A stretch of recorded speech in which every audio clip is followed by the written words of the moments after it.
Hi friends, PSC state tax officer exam പ്രിപ്പറേഷന് വേണ്ടിയിട്ടുള്ള cost accounting ക്ലാസ്സിലേക്ക് സ്വാഗതം. കോസ്റ്റ് അക്കൗണ്ടിങ്ങിൻ്റെ ഫസ്റ്റ് പാർട്ട് നമ്മൾ ഓൾറെഡി അപ്ലോഡ് ചെയ്തിരുന്നു. അത് കണ്ടതിന് ശേഷം ഈ പാർട്ട് 2 വീഡിയോ കാണുക.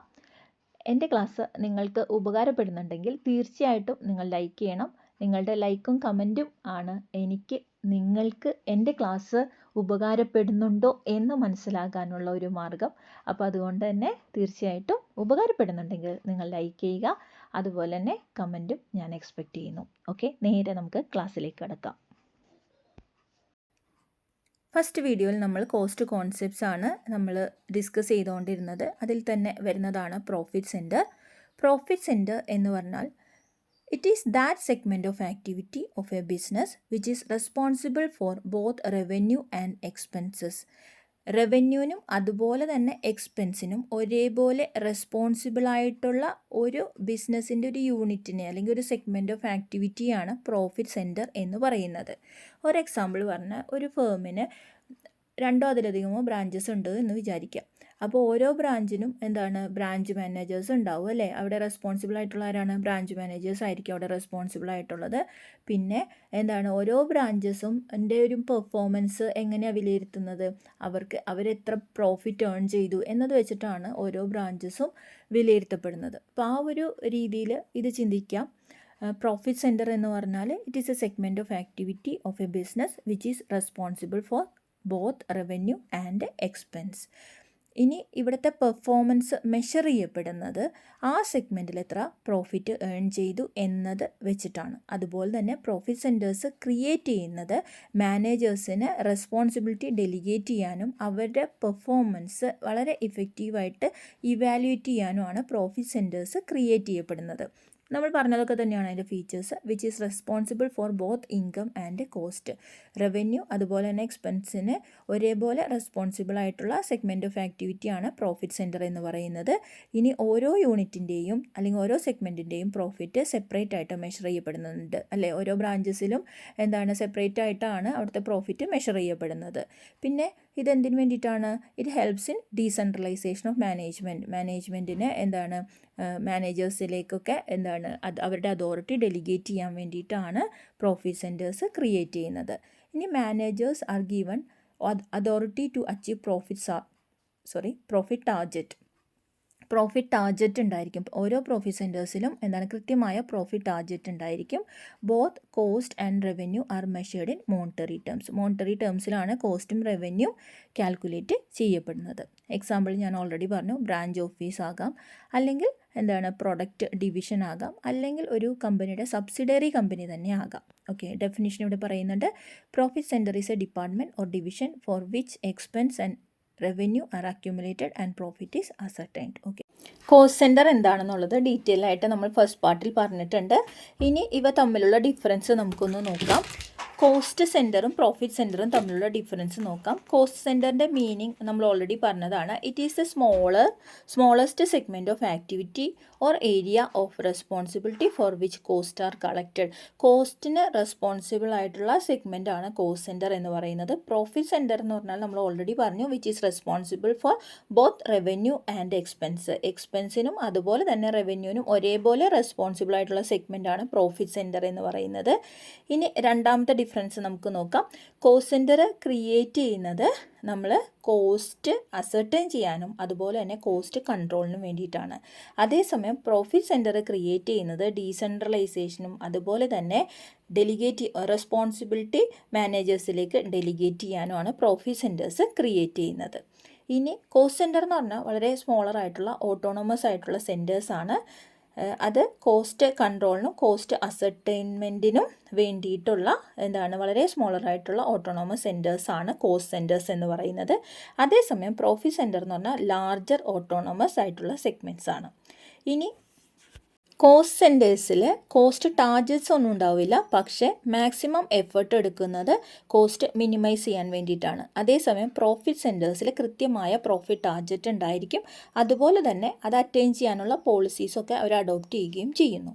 ഇനി എന്താണ് ഒരു കോസ്റ്റ് സെൻറ്റർ എന്ന് പറഞ്ഞാൽ നമ്പർ ഓഫ് കോസ്റ്റ് സെൻറ്റേഴ്സ് ഉണ്ടാകും. ഒരു പ്രോഫിറ്റ് സെൻറ്ററിൽ തന്നെ എന്താണ് നമ്പർ ഓഫ് കോസ്റ്റ് സെൻറ്റേഴ്സ് ഉണ്ടായിരിക്കും. അതേസമയം പ്രോഫിറ്റ് സെൻറ്റർ എന്ന് പറഞ്ഞാൽ നമ്മൾ പറഞ്ഞു ലാർജർ ആയിട്ടുള്ള സെഗ്മെൻ്റ് ആണ്.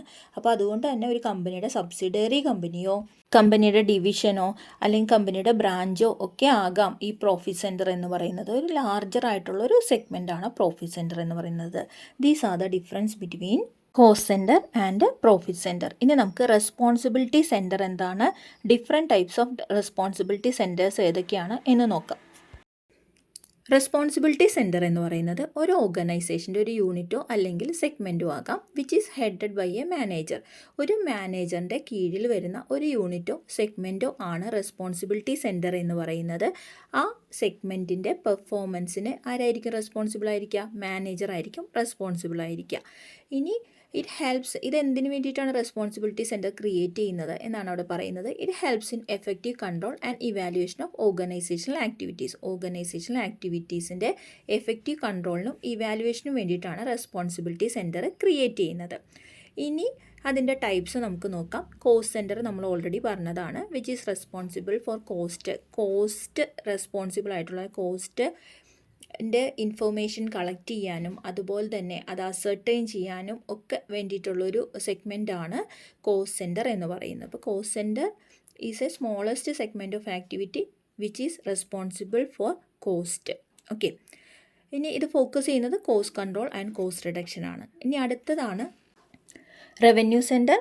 റവന്യൂ സെൻറ്റർ എന്ന് പറഞ്ഞാൽ which is smallest segment of activity or an area of responsibility which is only revenue are accumulated. റവന്യൂവിന് റെസ്പോൺസിബിൾ ആയിട്ടുള്ള സെൻറ്ററാണ് ഏത് റവന്യൂ സെൻറ്റർ എന്ന് പറയുന്നത്. നമ്മൾ ആദ്യം പറഞ്ഞ കോസ്റ്റ് സെൻറ്റർ കോസ്റ്റിന് റെസ്പോൺസിബിൾ ആയിട്ടുള്ള സെഗ്മെൻ്റാണ് കോസ്റ്റ് സെൻറ്റർ. റവന്യൂ സെൻറ്റർ എന്ന് പറഞ്ഞാൽ റവന്യൂവിന് റെസ്പോൺസിബിൾ ആയിട്ടുള്ള സെഗ്മെൻ്റാണ് റവന്യൂ സെൻറ്റർ. ഇനി അടുത്തതാണ് പ്രോഫിറ്റ് സെൻറ്റർ. കോസ്റ്റും റവന്യൂവിനും ഒരേപോലെ റെസ്പോൺസിബിൾ ആയിട്ടുള്ള റെസ്പോൺസിബിലിറ്റി സെൻറ്ററാണ് പ്രോഫിറ്റ് സെൻറ്റർ എന്ന് പറയുന്നത്. Profit centre is that segment of activity which is responsible for both revenue and cost. റവന്യൂവിനും കോസ്റ്റിനും ഒരേപോലെ റെസ്പോൺസിബിൾ ആയിട്ടുള്ള സെഗ്മെൻ്റാണ് ഏത് പ്രോഫിറ്റ് സെൻറ്റർ എന്ന് പറയുന്നത്. ഇനി അടുത്തതാണ് investment centre. Investment centre is responsible for proper utilisation of asset പ്രോപ്പറായിട്ട് യൂട്ടിലൈസ് ചെയ്യുന്നുണ്ടോ, അതിൽ നിന്ന് ഫെയർ റിട്ടേൺ നമുക്ക് ലഭിക്കുന്നുണ്ടോ എന്നൊക്കെ നോക്കുകയും അതിന് റെസ്പോൺസിബിൾ ആയിട്ടുള്ള റെസ്പോൺസിബിലിറ്റി സെൻറ്ററാണ് ഇൻവെസ്റ്റ്മെൻറ്റ് സെൻറ്റർ എന്ന് പറയുന്നത്. ലാസ്റ്റ് വണ്ണാണ് കോൺട്രിബ്യൂഷൻ സെൻറ്റർ. കോൺട്രിബ്യൂഷൻ സെൻറ്റർ എന്ന് പറഞ്ഞാൽ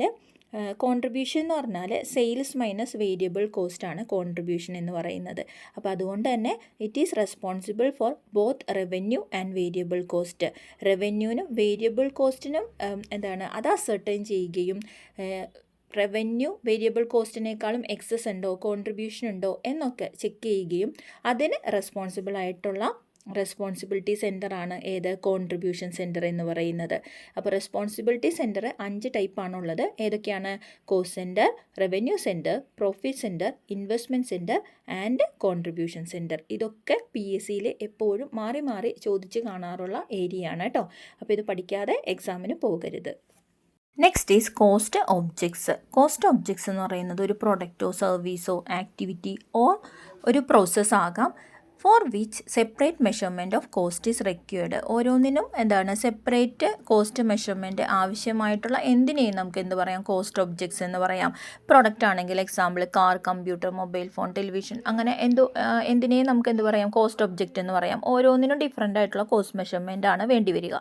സർവീസ് ആണെങ്കിലും ട്രാൻസ്പോർട്ട് സർവീസിന്മേൽ എങ്ങനെയാണോ കോസ്റ്റ് മെഷർ ചെയ്യുന്നത് അതുപോലെ ആയിരിക്കില്ല നമ്മളൊരു ഹോസ്പിറ്റൽ സർവീസിൻ്റെ കോസ്റ്റ് മെഷർ ചെയ്യുന്നത്. അപ്പോൾ അതെല്ലാം ഡിഫറെൻ്റ് ആണ്. അങ്ങനെ സെപ്പറേറ്റ് മെഷർമെൻറ്റ് ആവശ്യമായിട്ടുള്ള ഒബ്ജക്റ്റിനെയാണ് കോസ്റ്റ് ഒബ്ജക്ട്സ് എന്ന് പറയുന്നത്. ഓക്കെ, ഇന്നത്തെ ക്ലാസ്സിൽ ഡിസ്കസ് ചെയ്തത് എല്ലാവർക്കും മനസ്സിലായി എന്ന് വിചാരിക്കുന്നു. നിങ്ങൾ തീർച്ചയായിട്ടും ലൈക്ക് ചെയ്യാൻ മറക്കരുത്. നെക്സ്റ്റ് പാർട്ടിൽ MCQ കൂടി ഉൾപ്പെടുത്തും. തീർച്ചയായിട്ടും അത് വാച്ച് ചെയ്യാൻ മറക്കരുത്. Okay, thank you. By your commerce mentor Neena.